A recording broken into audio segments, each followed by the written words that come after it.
Everyone expects a queen piece, but he chose this. When the Black Knight appears,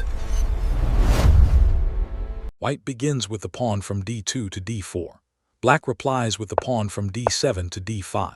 White plays the pawn from c2 to c4, entering Queen's Gambit territory. Black immediately counters with the pawn from e7 to e5. This is the aggressive Albin Counter-Gambit. White accepts the gambit by moving the pawn from d4 to e5 and capturing the black pawn.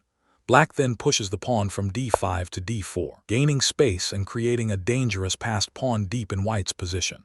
White now plays the pawn from e2 to e3, trying to challenge the center, but this move allows the famous Lasker Trap. Black gives check with the bishop from f8 to b4. White blocks the check with the bishop from c1 to d2. Now Black plays the key attacking move. The pawn from d4 takes e3.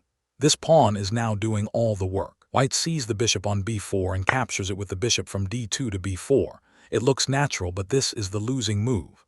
Black continues with the pawn from e3 taking f2 check. White's king is forced to move from e1 to e2, and now comes the legendary idea.